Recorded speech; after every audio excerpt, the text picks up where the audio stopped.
Is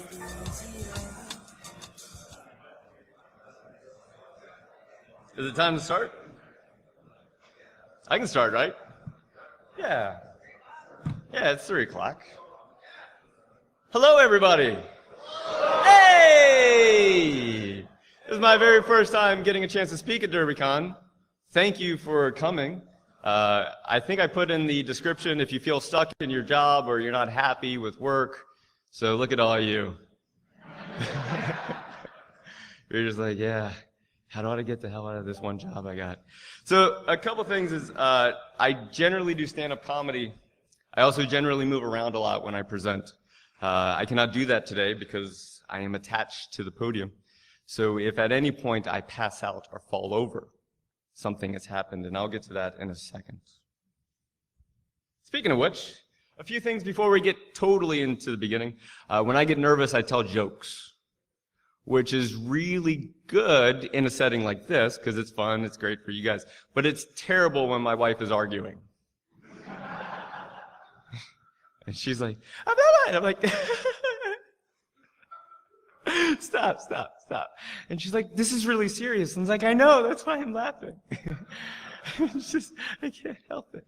So I don't know if you've ever seen the movie Marley and Me. Anyone ever seen the movie Marley? Yeah. I had to leave the theater because I couldn't stop laughing. Like, it was terrible. Like, I was like, everyone's crying. I'm like, oh my God, this is so funny. So, I am prone to anxiety and panic attacks. I don't know about if you've ever experienced this, but from time to time, I will just completely lock up or whatever. Symptoms may be increased heart rate, good. Muffled sound, all of a sudden I can't hear like anything around me, and I'm like, 1,000-yard stare. If at any point I'm having one, so, and I become way too self-aware. Like all of a sudden I can hear like my voice. I know where my hand is. It's in my left pocket, which is weird, so I'm going to take that out now. Like all of a sudden I get really self-aware. And the reason why is because I have self-doubt. You know, I woke up this morning at 6 a.m. and I'm like, people are coming to listen to me. I better say something. And then some of that is the fears of being judged or criticized or rejected. And I don't know if you've ever had these feelings, but I'm saying to you right now, even though I have these feelings, I'm up here and I'm hoping this goes well. But the thing about this is I turned this into a mutant ability. I grew up with comic books. I worked in the comic book industry. And I believe in mutant abilities. You have this thing about you that helps you in certain situations. So I believe my anxiety and panic attacks help me in so many other situations because I feel like I'm not even in that situation. And I'm like, it's not even happening. Like, stuff's happening, but I don't care. It's like, it's not a thing. Like right now. Okay. But the reason like I said, I'm telling you this is one, because if I say it out loud, it no longer becomes a fear. And then the other thing is, if you ever experience this, or as I'm going through these slides, all of a sudden you start thinking about the things that you may have to do that's way out of your comfort zone, you may start thinking to yourself like, but I have anxiety problems. And that's fine. I do too, but I still get up on stage, I still do the things, and you can still do those things too. It's just going to be uncomfortable like this right now. And I just wanted to say that even though that the company I work for is a sponsor of this event, I am not here on behalf of that company. So if you see me work in a booth, I'm not here to help sell something. I'm just here because I wanted to submit a CFP for DerbyCon because I thought that would be cool. And your current employer may not appreciate the things I'm about to say. If your current employer is like, you went to what at DerbyCon? How to find your dream job? Do you know what it's like to tell your current employer, I'm about to give a talk at an InfoSec conference about how to social engineer your way into your dream job? They're like, did you do that to us?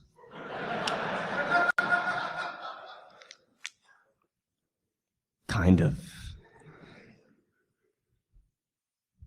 All right.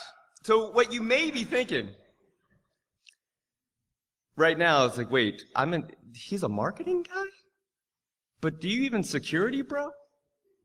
And I get this a lot, mainly from one person. His name's Stephen Hilt. He's here somewhere. Whenever I post something, this is his response to all. And the answer to your question is no, I don't security, bro. I don't. But that's why you should kind of listen to this talk about how to market yourself, how to promote yourself, how to find a dream job, because those are the things I'm good at. Please protect my credit card information. That's what you guys are good at. Make sure that my mom doesn't get scammed in a phishing attack. Like, that's the things that you guys do. The things that I do is I help people find work, and I promote things. That's what I do. So listen to those parts. I'll listen to those things that you know. But then when I got accepted for DerbyCon, I got this in response. I was like so excited. I was like, hey, my talk got accepted at DerbyCon. And then this.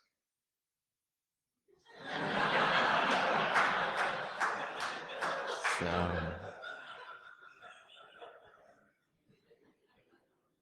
All right. No, I don't security, bro. Like I said, I was born a Nigerian prince. I was born this way. And I didn't realize what my natural gifts were until about, I was 8. And my mom, who used to do yard sales, was having a yard sale. And she said, Jason, do you want to help the yard sale today? And I said, no, I don't. And she's like, well, do you want to sell like snacks at the yard sale and make some money? And I was like, okay. She's like, here, let's take some brownies and some tasty cakes, and we'll take them out of the packages, and then you sell them for more than we bought the package for. I was like, okay. And it worked. I made like 10, 15 bucks that day. And then I reinvested that $10 and $15 into candy. And then I took that to school. And I was a candy dealer in the 2nd grade. I was selling now laters and blow pops and nerds. I was making bank. I had a fanny pack because it's the 80s. I had a fanny pack. And that fanny pack was full of candy, and I was bringing in money every single day. I was like the Heisenberg and Jesse of that school. And so I'm just this way. That's the thing that I am. But the reason why I called this How to Social Engineer Your Way into Your Dream Job is, one, I wanted people to show up because I thought you would think that was cool. You're like, oh, how to social engineer? No, not really. Kind of. So the difference between social engineering and marketing is very slim.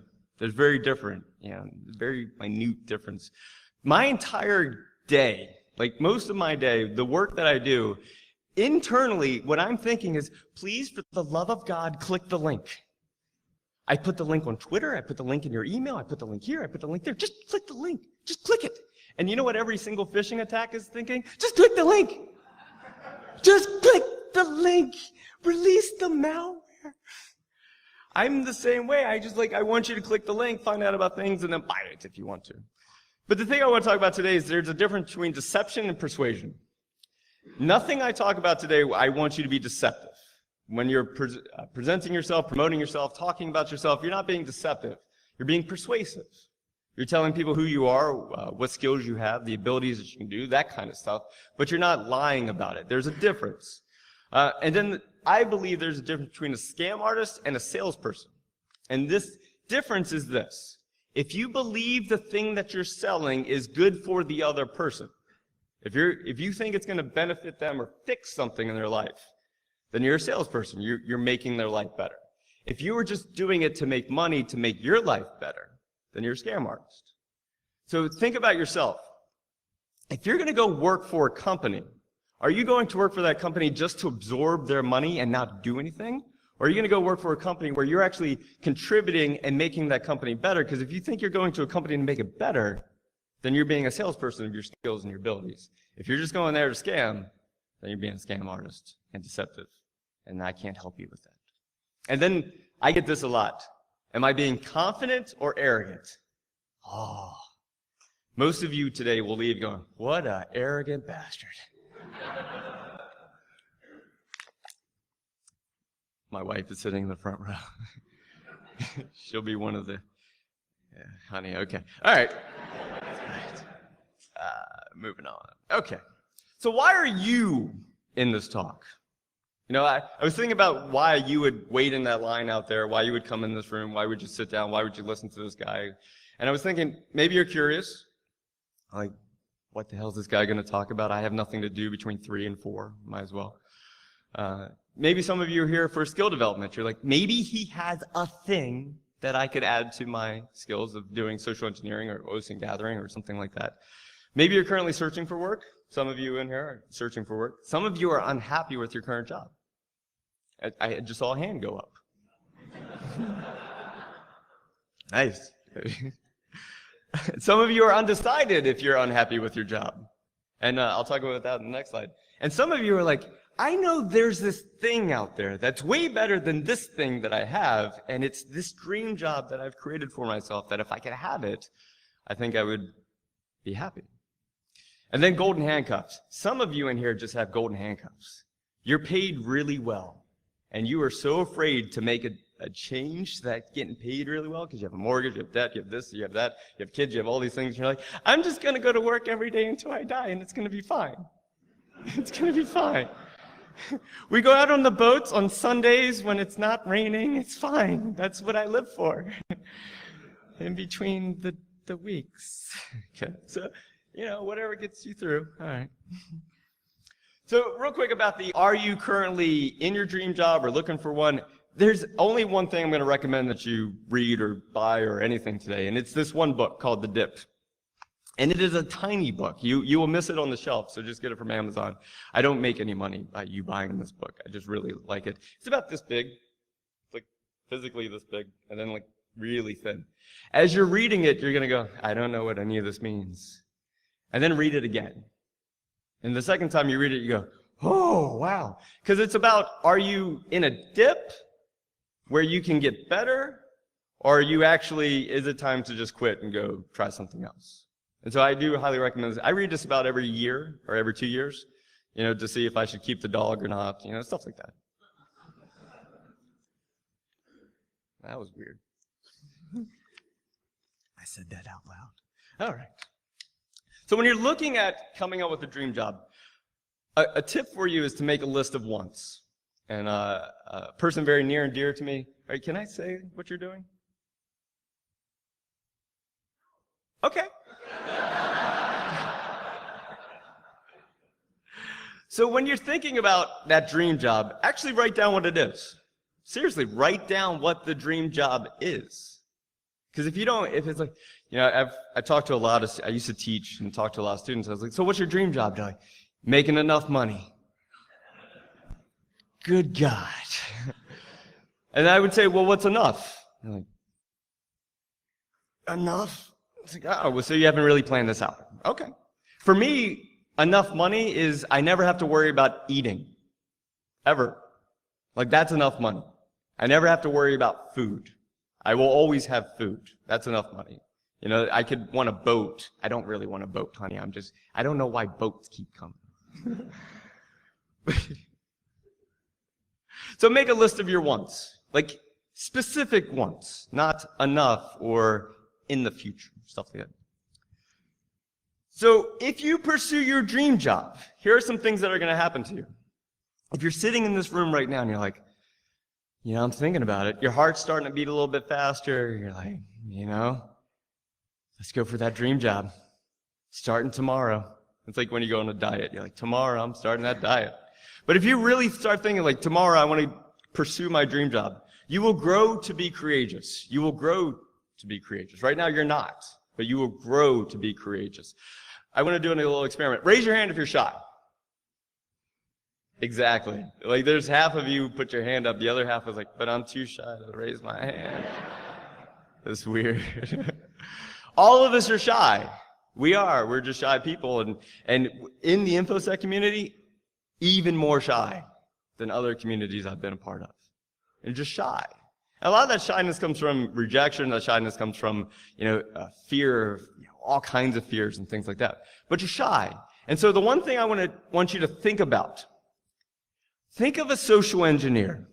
Are they shy? Maybe on the inside, but when it's time to do what they do, they take on a persona. They take on a role. They take on, what? For the next 15 minutes, I can hop on this phone and I will fish the hell out of this person. Yeah.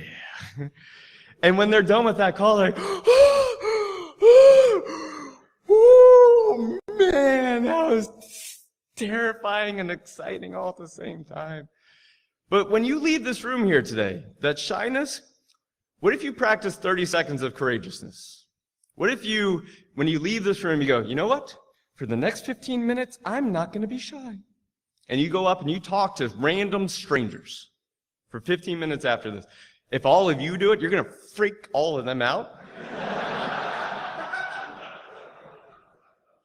So maybe just mill around in the hallway, talk to each other. You're going to stretch your skills. So stretch your skills. Because you're going to have to learn new things to be able to get that job that you want. You're going to stretch your skills like crazy. You're going to fail a lot. And this is going to be like a mantra. Damn, this sucks. Like, I keep failing. This sucks. You're going to wreck your life. You will literally, like, that's the part of this. You're going to wreck your life because the life you currently have that you want to not have, you won't have anymore. Does that make sense? Like, you will wreck your life. Whatever the life is you have right now will be destroyed by trying to do this. And so some of you will get about 2 feet into this, and you're like, you know what? I'm good. Never mind. I'm going to go back to my house now, and everything was fine. I was fine. It's fine. The reason I raised my voice is because in our house, the Blanchard house, we have a thing.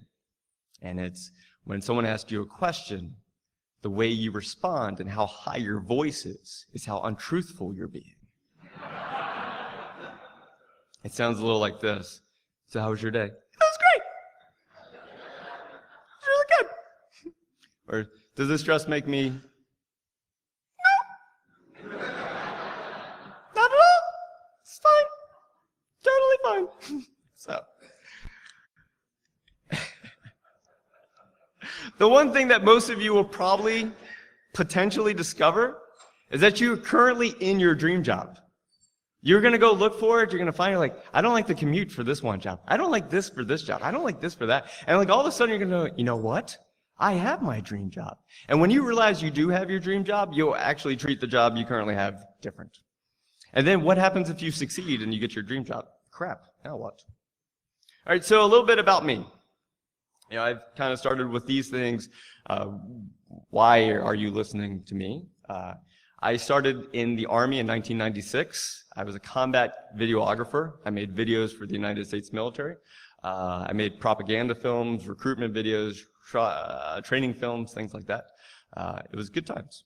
I learned a very nice trade in the military that I used.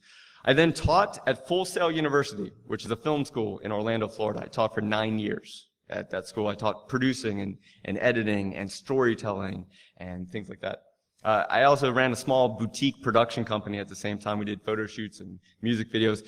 And it was before YouTube. And I was able to start making short films that went viral, like back before YouTube even existed. I made a short film called Dangers of the Internet, What Every Girl Must Watch.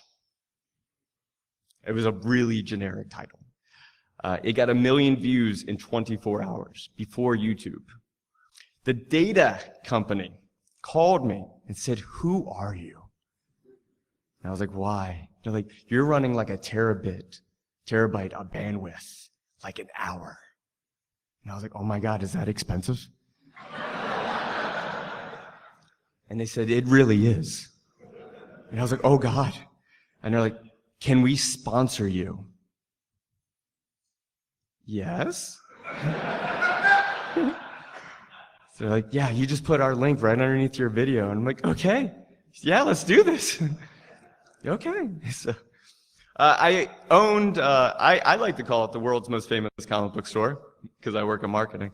But I owned a comic shop in Orlando, Florida, where we became the modern comic book store, which we inspired most comic book stores that are now doing things. Like we built a bar inside our store. Like a bar, where you could drink. All right. I owned an art gallery for a little while. Then I went to work for DC Comics. When I got to work at DC Comics, like you should see my face, like on my day one of like, I'm here. No, sorry. I'm here. There's a guy named Jeff Johns, if you know the comic book industry. Jeff Johns was my boss. And he walked up and he's like, "Hey, I'd like to welcome you to the Jason. What are you doing here?" And I was like, "I work for you now, Jeff." He's like, "Okay, cool." I was like, "All right, cool. All right." I then went to work for Warner Brothers and I started their social media department for their old movies, which was really cool. Like my first job was Goodfellas. They gave me Goodfellas to be the sole promoter of, and I was like, "Are you serious? Do you know how many times I've seen this movie? like 1,000 times. I've seen, it was the first DVD I bought in 1996 when I got a DVD player. In fact, the encryption on that DVD, or like the way they got it, like the audio was off on that by like 8 seconds by the time you flip, and the guy, okay, Jason, okay. I was like, so cool, thanks. All right. I left Warner Brothers to go work for a company called Diamond Comics, and I ran something called Free Comic Book Day for a few years. Raise your hand if you read comics or know what Free Comic Book Day is. All right, cool. Ah, that's awesome. Yeah. So I ran Free Comic Book Day for a few years, and now I work for the SANS Institute as a marketing manager for pen testing and net wars. So the one thing I want you to get out of the next couple slides is this. Please don't be me, because you're not me. You work in InfoSec, I work in marketing, and so take the bits and pieces that work for you and the parts that don't work for you don't. So treat it like a buffet. If at some point I put out like a really nice brisket, and you're like, I like that brisket, then you eat that brisket. You take that brisket home with you, like in a little to-go container. That's what I'm talking about. All right. So since don't be like me, be like you. And I love this. I don't know if you've ever seen It's Always Sunny in Philadelphia, but I live my life by this. And I know that's weird, honey. I know. I'm sorry. I'm your husband. But there are 4 kinds of people in this world. There's the looks, the brains, the wild card, and the muscle. And the reason why you may not like the job you have right now is because they are treating you like the brains when all you want to be is the wild card. And you want to go find that wild card job. Or you're the wild card in your job, but you really want to be the looks. So what's the difference? The looks is somebody that wants to take credit. They want to lead. They want to be in front of people. They want to be the person who speaks and presents. That's the looks. They want that. The brains is the person who's very calmly sitting behind the scenes, making sure all that architecture and those things happen. Then there's the wild card. I love being the wild card. I am the one in the meetings that says, can we just send like 1 billion of them? And they're like, Jason, we can't send 1 billion. How about 10,000? Yeah, we could send 10,000. 20,000. It's just like, I'm going to throw out something. We had a guy on our team when I owned the comic book store, that he was the wild card. That was like his place. And so I'd be saying something. He's like, that's the stupidest idea. What if we just paint it purple? And I was like, Mike, we can't. You know what? Purple would actually get a lot of attention. Yeah, let's paint it purple. Yeah. Yeah. So there's the wild card is so needed in all organizations. They're the ones that are just throwing out those ideas, and maybe that's what you want to be, but someone's got you being the muscle. The muscle is someone that just does the work, the grunt work that the looks takes all the credit for. That the brains is the one that actually implemented, and now the muscle's doing, and the wild card is just like, I don't want to do any work. I just want to throw out crazy ideas all day. That's what I want to do. And so the muscle is just this person, and some of you right now are doing the muscle job, but you're like, I want to be the brains. So go find that brains job. Or you know what? There's some days I just want to make sandwiches at Subway. Like I really do. Like there are some days where I was like, I am so tired of doing all these things. You know what I'd love to do? Just make sandwiches at Subway. But I can't because I got golden handcuffs. No, sorry. So what's the scope? So the next couple of slides, I work in, marketing manager for pen testing, and I hear pen test methodology all the time. So I'm trying to adapt this talk to pen test methodology so that way you may be able to understand it better. So what's the scope? I highly encourage you, if you're planning to go for your dream job, that you put money aside in a budget. Because some of the things I'm going to talk about actually cost money. And so you have to think to yourself, if I want my next job to be a 40% raise, or a 50% raise, or a 60% raise. And what is that? Let's say that over the next 5 years, you're going to make an additional $100,000. Would you then invest $5,000 to make an additional $100,000? You have to start thinking about that. Like, what am I going to invest into myself to be able to do these things? So how much money are you willing to spend? Because some of that might be you get on a plane and you go to somewhere for an interview. And that might be you get on a plane and come to DerbyCon. This is a part of your investment. And so you flew here to network with people to find those jobs. And so put money aside. Timeline. When do you want to have this job by? 5 years, 4 years, 3 years, next week? 6 years? Put a date on it. Because if you do not put a date on this, it will always be that thing that you're going to do. Like, I don't know, there's so many projects around my house that I haven't gotten to because I'm going to do them. And my wife wants to know, when are you going to do them? And I'm like, soon.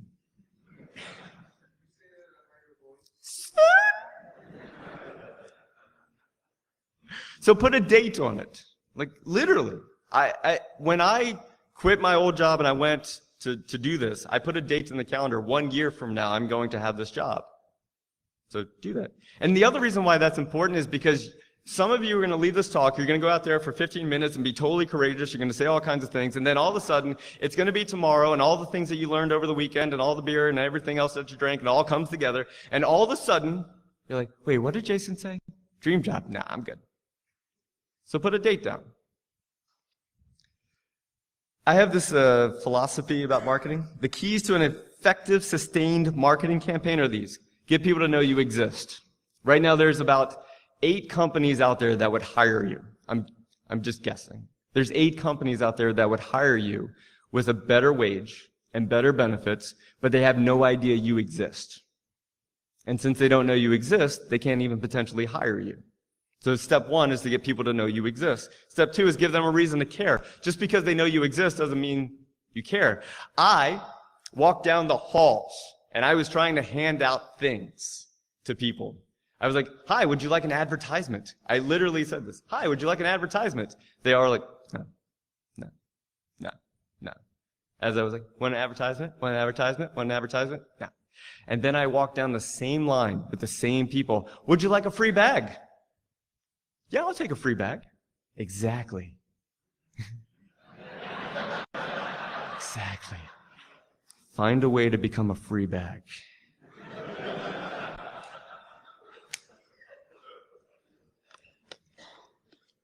And then once they get to know you, or once they know you exist, you give them a reason to care, and you know, like, that person's pretty cool, or that thing they did, the tool they came up with, the way they won that CTF, whatever it is, make sure that you amaze them in some way. And right now, here's where that self-doubt's starting to creep in. I don't know if I can amaze anyone. Yeah, you could listen to that voice. Who are my target companies? Let's get into reconnaissance. There are companies out there that you would love to work for. Well, who are they? Make a list of them. I went through this phase where I wrote down a list of all the companies I wanted to work for. And then I started finding out who worked at those companies. And then I started finding out who should I reach out to at those companies. And then I started contacting the people at those companies. And so make a list. There are some companies that will be really hard to work for because they're small, they're close-knit. You need to overcome a huge hurdle to get into that company. But there are other companies that aren't. And so you start researching your companies and seeing what works. There are gatekeepers.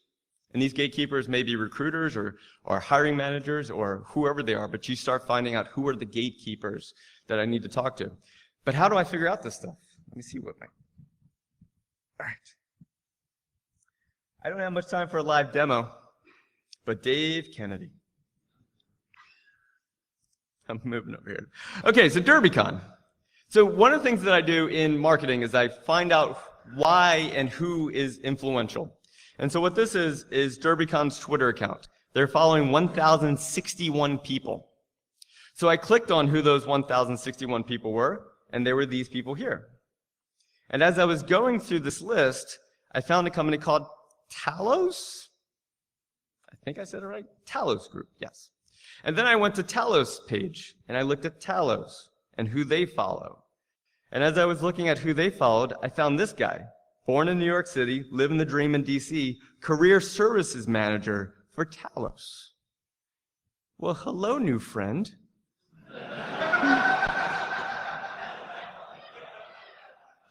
It took like 3 minutes. It really did.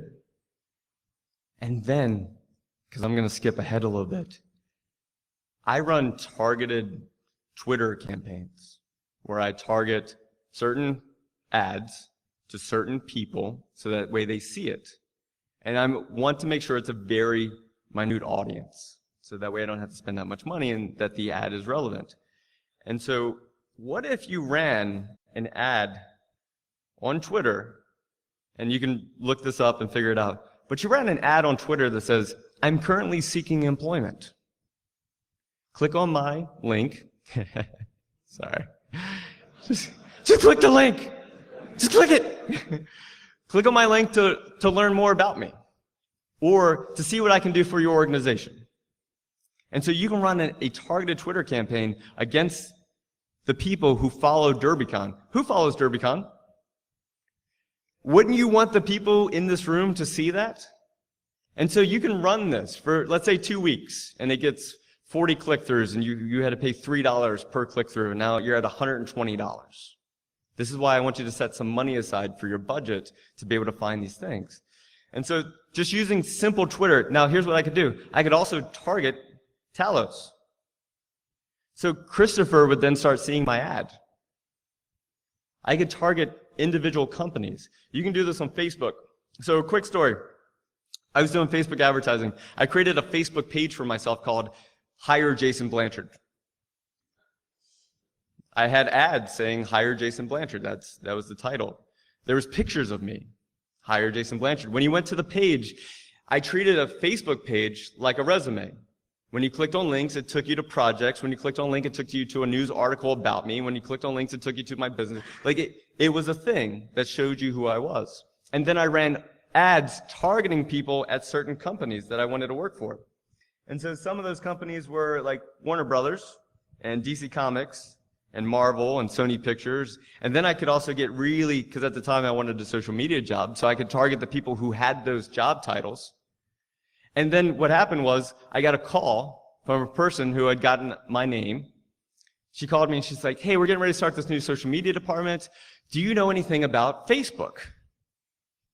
Big ass smile got on my face. I was like, "If you go to facebook.com/hire Jason Blanchard, you can learn more about me." She then typed it in and she said, "Oh my God. I've seen you on Facebook for like the last 5 months."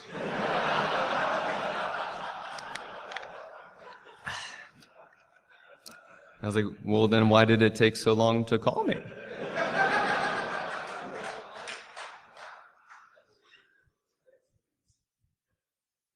I work in marketing. Yes, they hired me. Yes. So take your SE skills, take your OSINT gathering skills, and apply it to this. Now, just one real quick thing. How much OSINT gathering is too much for a potential interviewer? Yeah. I was thinking about this. Like, imagine you go in for an interview, like you've done your research, you've been running your ads, targeting people at these companies, they've clicked on it, they followed up with it, they've reached out to you, you're now in an interview, and you're sitting down with, that guy, and you go, "Have you thought about getting new running shoes?" And he's like, "I'm sorry, what?" He's like, "Well, you've put about 500 miles on the shoes you got right now. Just wondering if you want to get new shoes or not. And have you ever thought about like running someplace different?"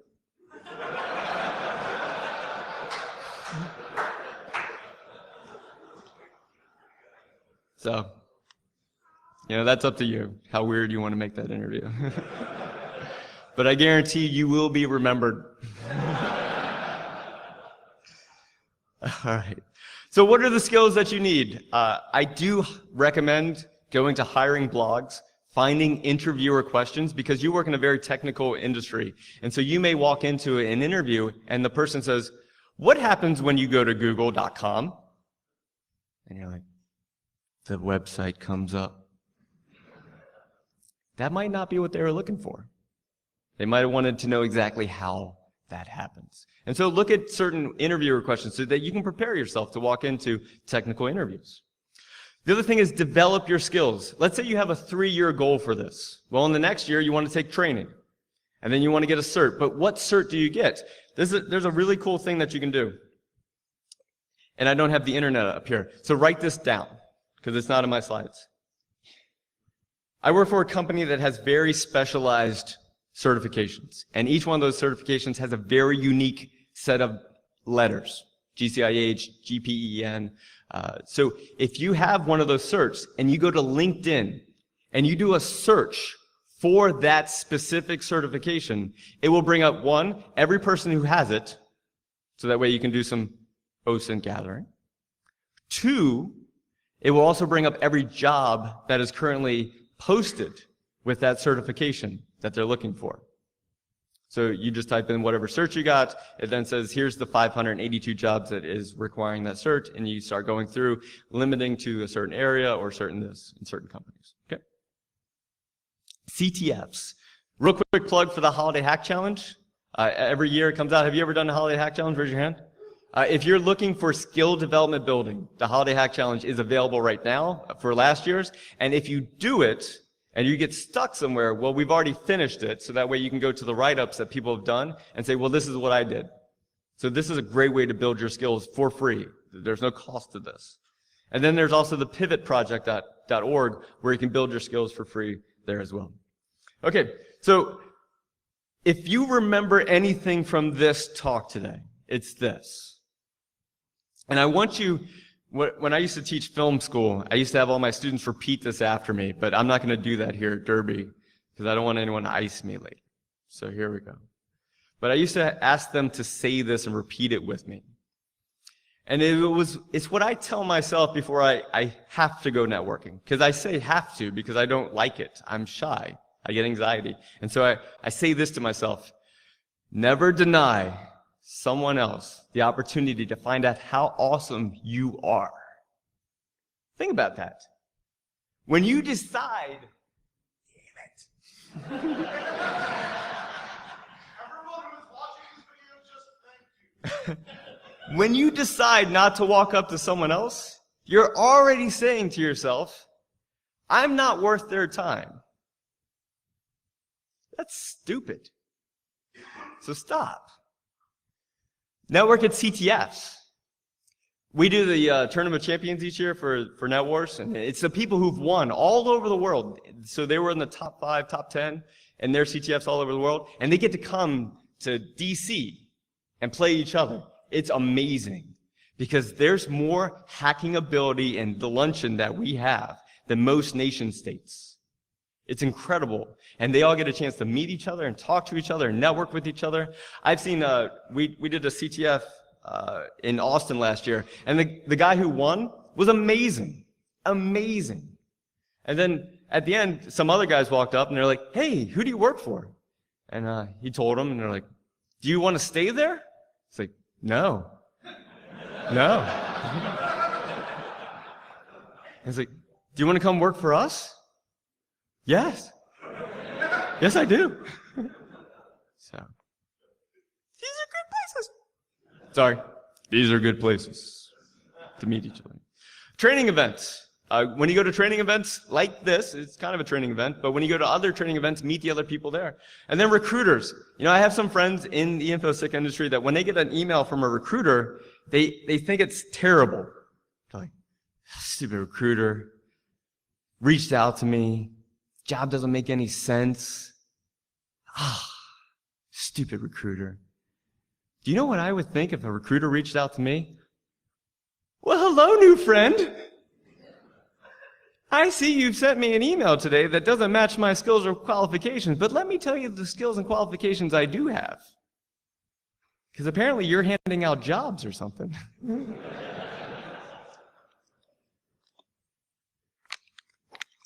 I almost just missed my mouth. You would have seen like it just running down here. It was so close. All right. All right, there's this really cool thing on LinkedIn called InMail. I'm going to go back to it super fast. And the reason why I had Dave's account up is because I am not currently linked in with Dave, which is weird. I'm going to have to fix that. But there's a thing here called Send David InMail. If you upgrade your LinkedIn account for a very brief period, once again, this is a part of your budget to go off and so you upgrade your LinkedIn account. You can send like 10 emails, or you can pay for an InMail. You know what I do when I pay for InMails? I just send it to like VPs, hiring managers. Well, hello, CEO of this company I'd love to work for. Here's an InMail. And you can send it to anyone, and it's guaranteed to get delivered. But if they don't respond within 7 days, you get it back. And there are some times where I would email like a VP, because it's like $3-4 to send one of these. If you want more, it's like $10 to send one of these. So it's kind of expensive. Like you have to pick and choose who you want to send these to. But if you find that gatekeeper at that company that you want to work for, and you want to make sure that you introduce yourself, then this might be that way to make that first interaction. But there was times where it's like day 6, and they hadn't responded yet, and I'm starting to think about it, just don't respond. Please, don't respond. Because on day 7, I get that credit back, and I can email someone else. So this is a good thing. It's also, it could cost you. So that's a way to use LinkedIn that way. And then I already showed you how to use Twitter to find influencers or people that you would want to reach out to. Here's a really cool thing. Have any of you ever requested, like you can do this through LinkedIn or whatever, you just contact someone at another company like, hey, can we grab lunch? Can we grab dinner? Can we do a happy hour or something? You just ask them for an interview, and it's like an informal interview where you just sit down, you hang out with them, you swap stories and stuff like that. But at the end of that, you may think to yourself, I want to work for this company, that person is a total jackass. Or you leave that meeting and you're like, that was really cool. I like the environment that I was in. I like that. So request informal interviews with people. And this worked a lot for me. I would just request, hey, can we get coffee? Just meet for like 10 minutes before you go to work and just say hi. All right. So what does a good resume look like? We're in the exploitation phase right now. What's a good resume look like? I have no idea. When I submitted my resume for the company I currently work for, they were like, we really like you, but this resume's terrible. Because I was always trying to find jobs in marketing and social media and production companies and the entertainment industry, and so mine was tailored for that. And so when I came to the company I'm with now, they're like, So I was asked, do you see the bullets in what we're looking for? I was like, mm-hmm. Could you just write a thing that goes with the bullet? And I was like, genius. Why have I never thought of this? You want to know this? Here's an example. You want to know this? Here's an example. You want to know this? Here's an example. And I thought it was a really boring resume, but I'm currently working for this company. So you never know. All right? So when you're sending this in to that hiring manager or whoever it's going to, you're really thinking this. Like that's where that social engineer kind of clicks in. You're like, could you just click on it? Could you click on the link? Could you click on the thing? Could you open the email? It's not weaponized. I promise. Totally promise. This time. Totally. Here's a fun thing. If you're doing you're researching, if you find out they have a working fax machine, fax your resume. It's going to freak everyone out. All of a sudden, the fax machine turns on for like the first time in 3 years. And like someone walks past like, something's coming in on the fax.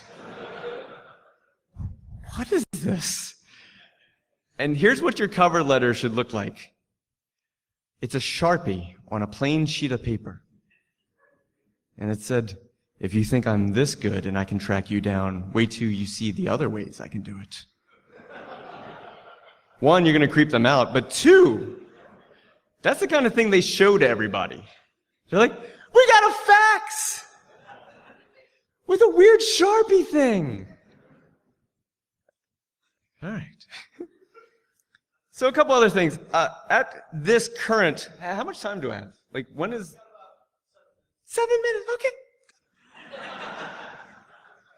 So let's say you're at a conference, and I didn't tell Dave I was going to do this. Did anyone see this in your bag? Raise your hand if you saw this. Not all of you, huh? Damn it. Okay. But this right here, as a sponsor, we're able to put things in bags.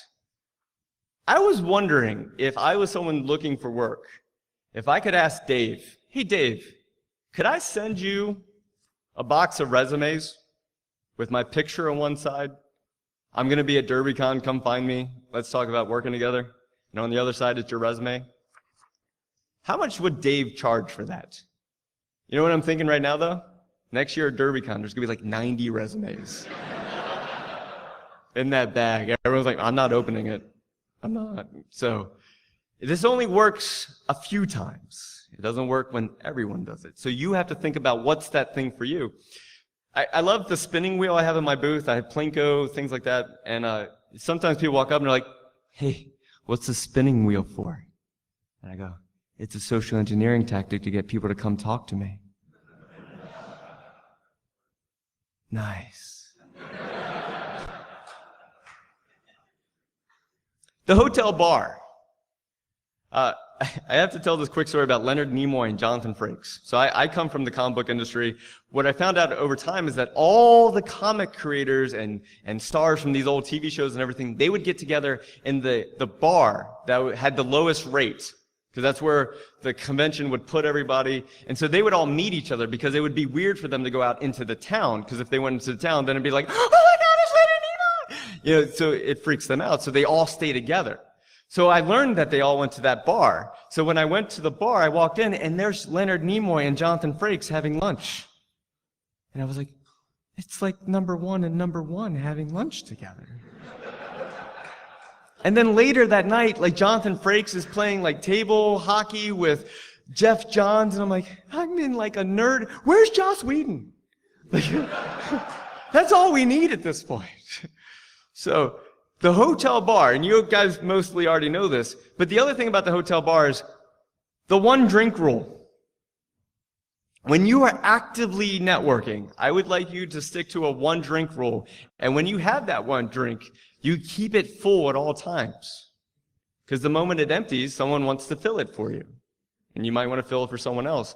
But after 7 drinks, I remember this one time. No, I don't. I went up to a very prominent comic creator the next day, and I was like, hey, it's great to meet you. And he's like, we talked for a while last night. Did we? He's like, you showed me your tattoo on your back. It's of your business. Oh my God, that's true. Oh my God. So the one drink rule. So at one point, I had HireJasonBlanchard.com. So you could have HireSoandSo.com, and on that, you have all these things about you. You can run remarketing campaigns on Google that if anyone visits that website, then you follow them for like the next 6 weeks, every single website that they go to. They keep seeing your face over and over and over. You can do that in the creepiest way possible. I would like you to create a new email account for searching for jobs. And the email should say something like, badassPentester@gmail.com. Something to that effect, that amazing DFIR forensics analyst at Gmail. Like, put what you're doing in your email address so that way people instantly know. And then social media, I already showed you how to run ads. So in the interview process, how do you get used to talking to strangers? I recommend talking to strangers. The one thing I really do recommend is if you're looking at getting a job at, let's say, this is your dream job, do not contact them first. Contact the company you never ever want to work for first. For practice. Because when you don't give a damn about working for somebody, you're so calm on the phone. They're like, so what are you thinking about doing in the next 5 years? A lot of things. I have a list. It's very specific. Let's go through it. But if it's that dream job and it's your very first call and they're like, so what do you think about doing in the next 5 years? I don't know, things, stuff, lots of stuff. Okay, all right. So to go through this, you have to, at some point, let's say a 3-month check-in. What's working, what's not working? At the end of this, I'm going to really think hard about what I did here. Did this work? Is a big picture of me, if you can't see this. Is this effective? Is this a good thing?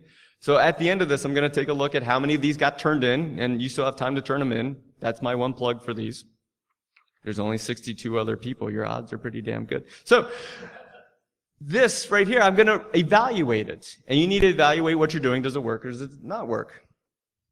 All right, I'm almost done. Some of you right now may be thinking these things. You're hesitating. You're like, you know what? I could do it, but I'm not thinking about it. You have doubts? You have fears? Some of you right now are like, I picked the wrong talk right now. That guy's a charlatan. I spent an hour in a marketing presentation. What was I thinking? Every once in a while, I'll go to a marketing conference, and a marketing conference about marketing given by marketers is the worst thing on the face of the planet. You may be feeling excited, overwhelmed. Some of you are just apathetic. You're like, I walked in feeling this way. I'm going to walk out feeling this way. Thanks, talky man. Some of you are going to leave here really determined. You're like, yes, I'm going to get that damn dream job I've been thinking. Some of you right now are like, oh, I already have enough on my plate. This is not what I needed today. And some of you are just going to say, sigh, because I can't do any of those things. So I'm just going to stay where I'm at. That might make you a sad panda. Now, what happens if you actually get job offers? Because it's going to start happening. I have never gotten just one job offer. When I'm doing this, I normally have 2 or 3, and that sucks. It does. You're like, all these companies want you. I'm like, but what's the right one? And so you actually have to think about that. And here's what I love. If anyone offers you a salary, I want you to instantly go, and I'd also like bonuses. Like, what do you mean? I'm really driven by incentives. If I do better, I want you to pay me more. Like, but we don't do that for anyone else. It's about time you started.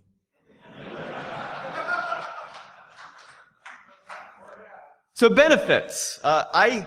Once they offer you a salary, say thank you, talk about the bonuses. They may say no, whatever that is. But after they've offered you the salary, then say, you know what else I'd like? I'd like you to send me to training at least once a year. I want you to send me to training so I can get better at what I do. And I want you to pay for the cert, too. I don't want to have to worry about that. And I want you to send me to training, and I want you to help me develop my skills because I know that you're investing in me as much as I'm investing in here 5 days a week. Countering. That's going to be the scariest thing you ever do. And I don't know how to help you through that, but don't turn to drinking. Because that's not going to be the place you make that best decision. Let's make good leader decisions. Multiple offers, I already talked about that. Kind of. Here's the best way to decide between 2 really good job offers. Ready? Flip a coin. I'm serious. Because as soon as the coin lands, you'll know exactly which job you actually wanted. Because I have an 11-year-old daughter. Because I flipped a coin. And that's a story I can tell you in the hallway.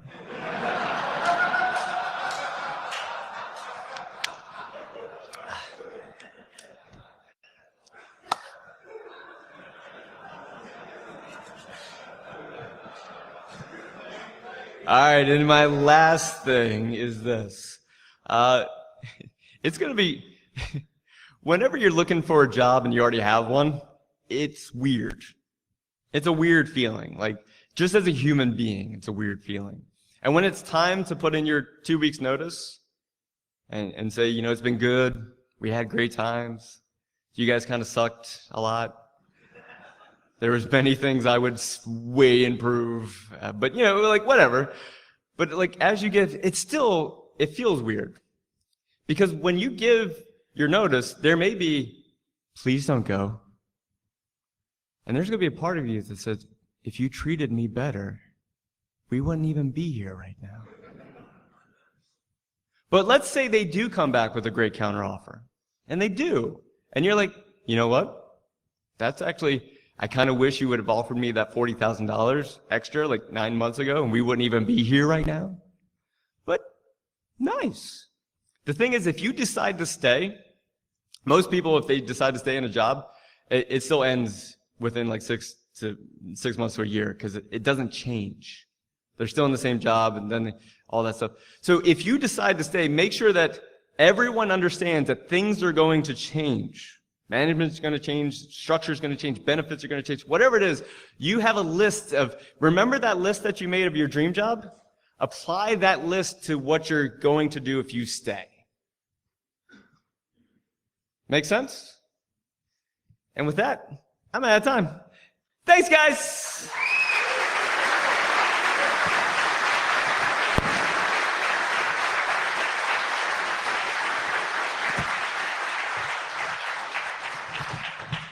Thanks, that was fun.